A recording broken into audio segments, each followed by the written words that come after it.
ప్రజలు నిలదీస్తున్నారని diversion tactics. నిన్న నాకు సిట్ నోటీస్ ఇచ్చిండు, ఇంకా ఇయాల్లో రేపు కేటీఆర్కి ఇస్తాడు. గంతే కదా నువ్వు ఇచ్చేది, వచ్చిందా? గంతే చేస్తాడు. ఎందుకంటే కేటీఆర్ గారు ఒకవైపు గట్టిగా నిలదీస్తుండు, ఇంకొక వైపు నేను అడుగుతా ఉన్నా, సమాధానాలు లేవు. నీ బొగ్గు కుంభకోణంలో నీ బామ్మర్దికే నువ్వు సాయం చేసినావు, నీ సంగతి ఏంటంటే దాని మీద సమాధానం లేదు. సిట్ నోటీసులు పంపుతుండే ఇక ప్రేమలేఖలు.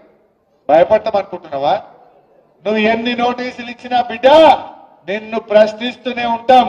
మహాలక్ష్మి ఇచ్చేదాకా అడుగుతాం, రైతు రుణమాఫీ అయ్యేదాకా అడుగుతాం, నువ్వు అవ్వాతాతలకు 4000 ఇచ్చేదాకా అడుగుతాం, నువ్వు తులం బంగారం ఇచ్చేదాకా అడుగుతూనే ఉంటాం. పిల్లలకు ఎస్సీ ఎస్టీ బీసీలకు ఫీజు రియంబర్స్మెంట్ డబ్బులు ఇచ్చేదాకా రేవంత్ రెడ్డి వెంట పడుతూనే ఉంటాం. నువ్వు ఎన్ని నోటీసులు ఇచ్చినా, నువ్వు ఎన్ని అటెన్షన్ డైవర్షన్లు చేసినా నీ వెంటనే పడతాం. ఏందన్నట్టు మనం మున్సిపల్ ఎన్నికల్లో పనిచేసుకోవద్దు, ఇక ఈ సిట్ నోటీసులు ఇచ్చి దాని చుట్టే తిరగాలి. నీ బామ్మర్ది బొగ్గు కుంభకోణం బయటకు రావద్దు, ఈ సిట్ నోటీసుల మీద డైవర్షన్ పాలిటిక్స్ చేయాలి. నడవ ఈ డ్రామాలు. జనంకి అన్ని అర్థమైపోయినాయి. నువ్వు ప్రజల్ని మోసం చేసినావు,